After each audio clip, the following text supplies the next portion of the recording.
They weren't just soldiers. They were the nightmare no enemy wanted to face. From Spartans holding the line at Thermopylae to Mongol horsemen striking like lightning across continents, these warriors weren't ordinary troops. They were history's special forces. Elite, fearless, and ruthless, they fought not just battles, but shaped civilizations forever. Chapter 1. The Spartans, masters of discipline and death. In ancient Greece, most city-states valued art, trade, and philosophy. But Sparta was different. It was a society built entirely for war. From birth, Spartan boys were inspected like livestock. If they were weak or deformed, they were left to die. Survival was the first test of becoming a warrior. At the age of 7, children entered the agoge, the state-sponsored training program that turned them into killing machines. They learned to endure hunger, pain, and humiliation. They were beaten for showing weakness, encouraged to steal food but punished if caught. Not because stealing was wrong, but because getting caught showed incompetence. By the time they were adults, Spartans were forged into soldiers who valued obedience and courage above all else. Their weapon of choice wasn't just the spear or shield, it was the phalanx, a wall of men so tightly packed that they moved like a single creature. When a Spartan army advanced, shield against shield, spear tips jutting forward, the ground itself seemed to shake. And yet, what made Spartans truly terrifying wasn't just their discipline, it was their mindset. They were taught to come home with their shield, or on it. Retreat wasn't an option. Death in battle was the greatest honor. Their defining moment came at Thermopylae in 480 BCE. King Leonidas and his 300 Spartans faced a Persian force numbering in the hundreds of thousands.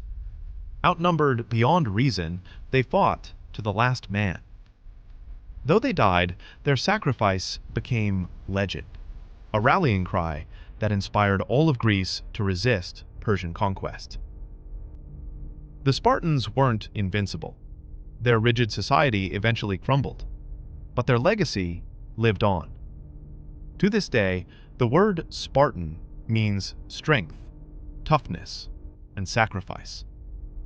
They were the prototype of special forces, small in number, unmatched in discipline, and terrifyingly effective. Chapter 2. The Persian Immortals, the Empire's Shadow Army. If the Spartans embodied discipline, the Persian Immortals embodied dominance. They were the pride of the Achaemenid Empire, an elite unit of exactly 10,000 men. The number never changed. If one soldier died, another immediately took his place. To the outside world, it looked as though they were truly immortal. Clad in scale armor, carrying spears, short swords, and wicker shields, the Immortals were more than soldiers. They were symbols of Persia's power. Their ranks were filled with the strongest, most loyal men the empire could find. Unlike conscripts, these warriors were full-time professionals, supported by the wealth of one of history's greatest empires. The Immortals were terrifying in formation. Moving in perfect unison, they looked like a living wall of steel. Their precision on the battlefield broke enemy morale before swords even clashed. They weren't just fighters, they were a statement. Wherever the Immortals marched, they announced that Persia itself had arrived. They fought in some of history's most famous battles, Marathon, Thermopylae, and Plataea. At Thermopylae, they faced Leonidas' Spartans and discovered an enemy as disciplined as themselves. For the first time, their aura of invincibility cracked. And yet, even in defeat, their reputation endured. The Immortals weren't just battlefield soldiers. They also acted as royal guards, bodyguards to kings like Xerxes and Darius. In a world where assassination was always a threat, their loyalty ensured the empire's survival. What made them special wasn't just skill, it was the psychological effect. Enemies knew that killing one immortal changed nothing. The ranks would always remain full, their power unbroken. They were less an army than a myth made flesh, and that myth gave Persia control over an empire stretching from India to Greece. Chapter 3. The Roman Praetorian Guard, power behind the throne. Rome conquered the world with legions, but the emperors trusted only one group with their lives, the Praetorian Guard. Founded by Augustus in 27 BCE, they weren't just protectors. They were Rome's most dangerous political weapon. These elite soldiers lived in Rome itself, unlike legions stationed on the frontiers. Their armor gleamed brighter, their pay was higher, and their influence was unmatched. When emperors walked, Praetorians walked beside them. When conspiracies brewed, it was the guard who decided whether the emperor lived or died. On the battlefield, they fought as shock troops. They crushed rebellions, assassinated rivals, and defended Rome from threats. But in politics, they became kingmakers. The Praetorians assassinated emperors like Caligula and auctioned the throne to the highest bidder after the death of Pertinax. Imagine being an emperor of Rome, ruling millions, but knowing your fate rested in the hands of a few thousand guards outside your palace. That was the shadow power of the Praetorian Guard. Their reputation was one of both awe and fear. To be guarded by the Praetorians was a sign of legitimacy. To anger them was a death sentence. They weren't just soldiers. They were the sharp edge of Roman politics. Eventually, their corruption grew unbearable. By the 4th century, emperors dismantled them, scattering them across the empire. But for centuries, the Praetorians had been more than an army.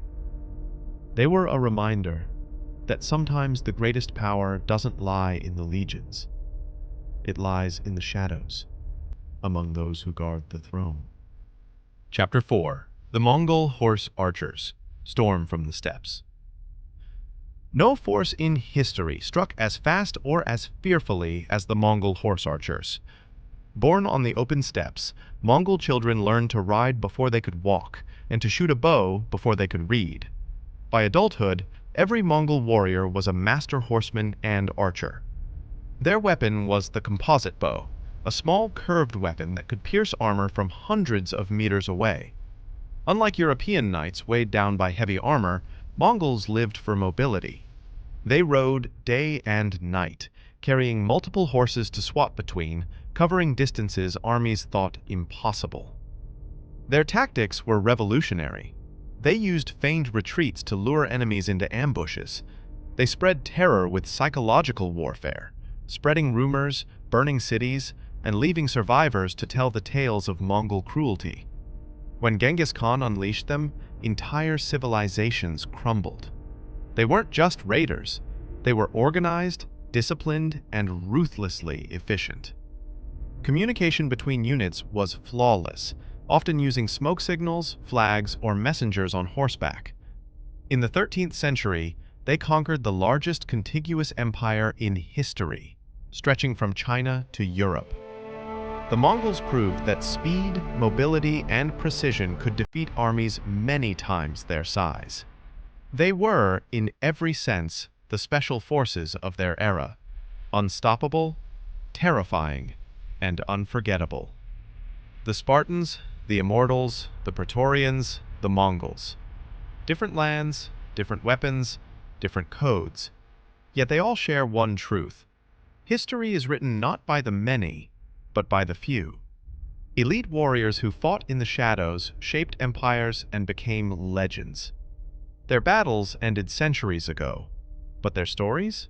Immortal.